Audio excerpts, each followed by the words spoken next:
ሁላችሁም በቃላት ልትዋሹ ትችላላችሁ፣ ሰውነታችሁ ግን መቼም አይዋሽም። ሳይኮሎጂ እና የሰውነት ቋንቋ የማንበብ ጥበብ የሚያውቅ ሰው የጠላቶቹን፣ የአለቃውን፣ የጓደኛውን ሐሳባቸውን እንዴት ማንበብ እንዳለበት ያውቃል። እናንተም የምትፈልጉትን ሰው እንደ አሻንጉሊት መቆጣጠር መያዝ ትችላላችሁ። ማሳሰቢያ፣ ይህንን ቪዲዮ የሰራነው አንድ ሰው ሊቆጣጠራችሁ ሲፈልግ ቀድማችሁ እንድትነቁና እናንተም ሰውን የምትቆጣጠሩበትን 9 ነገሮችን እንነግራችኋለን። ግን ለመጥፎ ነገር ከተጠቀማችሁት መልሶ ራሳችሁን ይጎዳችኋል። አስተውላችሁ አድምጡ።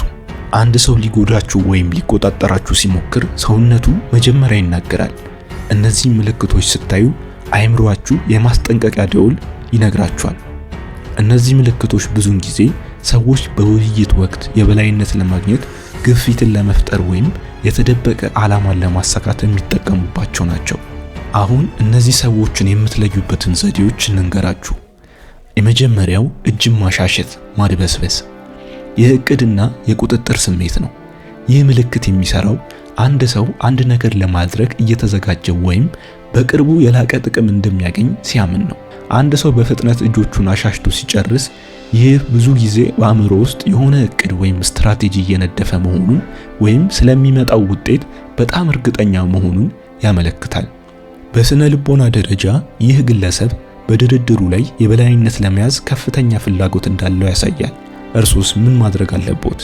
ይህንን ምልክት ሲያዩ ወዲያው ምላሽ ከመስጠት ይቆጠቡ። የድርድር ስልቱን እንዲያጠናቅቅ ትንሽ ጊዜ ስጡትና በመቀጠል በጥንቃቄና በምክንያታዊነት አስፈላጊ ጥያቄዎችን ጠይቁ። የእሱ የሰውነት ቋንቋ የሰጣችሁን ኮድ ተጠቅማችሁ የእርግጠኝነት ቃሉን እንዲያረጋግጥ ይጠይቁት። ሁለተኛው አንገት ማሻሸት። ይህ የጭንቀት ሽፋንና ርህራሄን ከናንተ የመጠየቅ ማለትም እንድታዝኑላችሁ የማድረግ ሙከራ ነው። ይህ ምልክት ብዙውን ጊዜ የሚገለጸው አንድ የጭንቀት ማስታገሻ ነው፣ ነገር ግን አታላዮችና ተንኮለኞች ሆን ብለው ሊጠቀሙበት ይችላሉ። አንገት ማሻሸት ብዙውን ጊዜ የሚከሰተው ሰውየው ውሸት ሲናገር፣ ኃላፊነትን ለመሸሽ ሲሞክር ወይም እረፍት በማጣት ነው። አታላዮች ይህንን እንቅስቃሴ በመጠቀም ለራሳቸው ርህራሄን ሊጠይቁ ወይም ከናንተ ትኩረት እንዲሰጣቸው ለማድረግ ይሞክራሉ። በጣም ተጨንቄያለሁ፣ እባክህ ስማኝ የሚል ስውር መልእክትን ይልካሉ። ብዙ ሰው ሳያውቀው በዚህ ሐሳባቸው ይወድቃል። እርስዎ ምን ማድረግ አለቦት? ይህንን ሲያዩ ወደ እውነተኛ ጉዳዩ ተመልሰው ጥያቄዎችን ይጠይቁ። ለምሳሌ ይህ ውሳኔ ለምን ጭንቅ ፈጠረብህ በማለት እንዲገልጽ ጠይቁት። ይህ የማታለያ ሙከራ ከሆነ ስሜታዊ ሽፋን ሰጥቶ ከማለፍ ይልቅ ወደ እውነታው ሐሳብ እንዲመለስ ያስገድደዋል። ወሳኙ ክፍል እነዚህን በድብቅ ከአይምሮአችን ጋር የመደራደር ምልክቶች ማንበብ ማለት በውይይቱ ውስጥ ያልተነገረውን ነገር ማወቅ ማለት ነው። ሁልጊዜ አስታውሱ፣ የሰውነት ቋንቋ ከቃሉ ጋር የማይሄድ ከሆነ ሰውነቱን እንጂ ቃሉን አትመኑ። ሶስተኛው ትኩር ብሎ መመልከት፣ አይንን ከልክ በላይ አጥብቆ መመልከት ወይም እይታን ጨርሶ አለማቋረጥ። ይህ የበላይነትን ለመፍጠርና ሌላ ሰው እጅ እንዲሰጥ ወይም ምቾት እንዳይሰማው ለማድረግ የሚያገለግል የስልጣን ጨዋታ ነው። አራተኛው የሰውነት አቀማመጥን ያለማቋረጥ መለዋወጥ። ይህ በተናጋሪው ላይ ጫና ለመፍጠር ይሞከራል። እኔ ጊዜ የለኝም፣ በፍጥነት ወስን የሚል ስውር መልእክት ይልካል። ይህንን የጥፋተኝነት ወይም የጭንቀት ስሜት እንዲሰማዎት ያደርጋል። አምስተኛ እጅና እግርን አጥብቆ ማጣመር። መጀመሪያ ላይ መከላከልን ሊያሳይ ቢችልም አታላዮች ግን ይህንን በመጠቀም ከናንተ ጋር በመተባበር ፍላጎት እንደሌላቸው በማሳየት እናንተ ደግሞ የነሱን ፍላጎት እንዲያሟሉ ግፊት ይፈጥራሉ። የሰውነት ቋንቋ በትክክል መጠቀም ማለት የራሳችሁን ዋጋ ከፍ ማድረግና ከሌሎች ጋር ጠንካራ ጤናማ ግንኙነት መፍጠር ማለት ነው። ነገር ግን እነዚህን አሁን የምነግራችሁን 9ኙን ዘዴዎች ለክፋት እንዳትጠቀሙ። መልካምነት መልሶ ስለሚከፍለን ያወቅነውን በጥንቃቄ መጠቀም ወሳኝ ነገር ነው። ሰውን ለመቆጣጠርና ታማኝነት በእነሱ ውስጥ ለመገንባት 9 ዋና ዋና ዘዴዎችን መጠቀም ይኖርብናል። አንደኛ፣ እንቅስቃሴን መኮረጅ። ከምንናገረው ሰው ጋር በተመሳሳይ ሁኔታ መቀመጥ ወይም ተመሳሳይ የእጅ ምልክቶችን መጠቀም። ይህ እነሱ ሳያውቁት በመካከላችሁ ያለውን ግንኙነትን ያጠነክራልና ከናንተ ጋር ተመሳሳይ ነኝ የሚል የመግባባት ስሜትን ይፈጥራል። ይህ ሰው ሁሉ ሳያስበው በድብቅ አይምሮ ውስጥ የምትፈጥሩት ሐሳብ ነው። ሁለተኛ፣ ተዝናንቶ መቀመጥ። እጆቻችሁና እግሮቻችሁ ሳይጣመሩ መቀመጥ ወደው ሰውየው ዘንበል ማለትን ያካትታል። እነዚህ ሁሉ ምልክቶች መቀራረብ መፈለግን፣ ታማኝነትንና ቅንነትን ያሳያል። ሰዎች በዚህ መልኩ ለሚቀርባቸው ሰው ሳያውቁት ልባቸው ይከፈታል። ሶስተኛ ከልብ የመነጨ ፈገግታን ማሳየት። እውነተኛ ፈገግታ አይኖችን ያካትታል። አይን እውነትን ይናገራል። ያን ማድረግ ወዲያውኑ አዎንታዊ ሁኔታን በሰው አእምሮ ውስጥ ይፈጥራል፣ ውጥረትን ይቀንሳል እና ሰዎችን ለማሳመን ወይም ለመግባባት በሩን ይከፍታል። አራተኛ የኃያል አቀማመጥን መቀመጥ።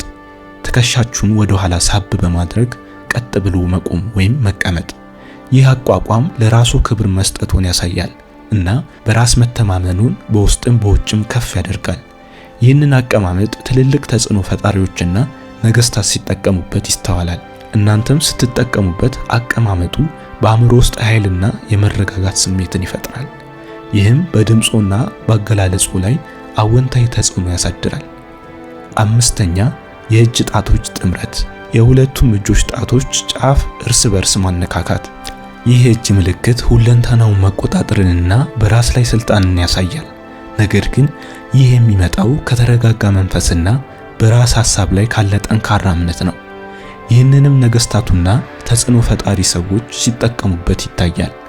ሐሳቡን በሚገልጹበት ጊዜ እጆን በደረት ፊት ሳይሆን በወገብና በትከሻው መካከል ባለው ቦታ ላይ ይጠቀሙበት። መዳፎቱን በቀላሉ በማሳየት መጠቀም ግልጽነትና ሐቀኝነትን ያሳያል። ይህንን መልእክቱን የበለጠ አሳማኝ ያደርገዋል። ስድስተኛ የራስን ቦታ መያዝ። በሚቀመጡበት ጊዜ እግሮቹን አጥብቀው ከማጣመር ይልቅ ትንሽ ሰፋ አድርገው ያስቀምጡ። ይህ በውይይቱ ውስጥ ምቾትና በራስ መተማመን እንዳሉት ያሳያል። ሰባተኛ መረጋጋትና ቁጥጥር። በተረጋጋ ሁኔታ ውስጥ መሆኑ መልእክቱን የበለጠ እንዲደመጥና እርስዎ እንደ ብቁ መሪ እንዲታዩ ያደርጋቸዋል። ስምንተኛ ቀስ ብሎ መንቀሳቀስ። በፍጥነት እጅን ማሸሽ ወይም መቀያየር የጭንቀት ምልክት ሊሰጥ ይችላል። ለጥሩ ዓላማ ግን በቀስታና ሆን ብላችሁ በእቅድ ይንቀሳቀሱ። ይህ ድርጊት መረጋጋትና ሁኔታውን መቆጣጠርን ያመለክታል። ዘጠነኛ በዝግታና በጥልቀት ይተንፍሱ። የተረጋጋ አተነፋፈስ ሰውነትን ዘና እንዲልና በራስ መተማመን ያለው አቀማመጥ እንድንይዝ ይረዳናል። እስከዚህ ሰዓት ድረስ ከቆያችሁ አንድ ቦነስ ቲፕ ልጨምርላችሁ። ይህ ዘዴ የአይን ንክኪ ይባላል። አንድ ሰው ሲያናግራችሁ ቃሉን ሳይሆን አይኑን ተመልከቱት። እሱ በውስጡ የሚደብቀውን ፍርሃት፣ ጥርጣሬ፣ ውሸት ሁሉ አይኑ ይነግራችኋል። የስነ ልቦና ጥናቶች የሚያሳዩት ለምሳሌ አንድን ሰው ከ7 ሰከንድ በላይ አይኑን እያያችሁ የምታወሩት ከሆነ እናንተ የበላይነቱን ትወስዳላችሁ። ይህ በቀላሉ የሌላውን ሰው ስሜት ሚዛን ያዛባል እና እርሱ የሚያስቡትን እንዲያደርግ ያነሳስባል። ሰውን ሳይኮሎጂካሊ ለመቆጣጠር መሞከር ጎጂና ስነ ምግባር የጎደለው ነው። ይህንን ዕውቀት መጠቀም ያለባችሁ ራሳችሁን ለመጠበቅ፣ የግንኙነታችሁን ጥራት ለማሻሻልና እውነተኛ መተማመን እንዲኖራችሁ ብቻ ነው። እውነተኛ ኃይል ያለው ተጽዕኖ የሚገነባው በማታለል ሳይሆን በቅንነትና በአክብሮት ነው። የቻናላችን ተከታታዮች ይህ ቪዲዮ ካስተማራችሁ ላይክ እና ሰብስክራይብ በማድረግ ቀጣይ ከዚህ የተሻሉ ብዙ ነገሮችን ይዘን ስለምንመጣ አብሮነታችሁን አሳዩ። መልካም ጊዜ፣ ጥሩ ህይወት ለፍጥረታት ሁሉ እንዲሆን እንመኛለን። ከኤሊሁስ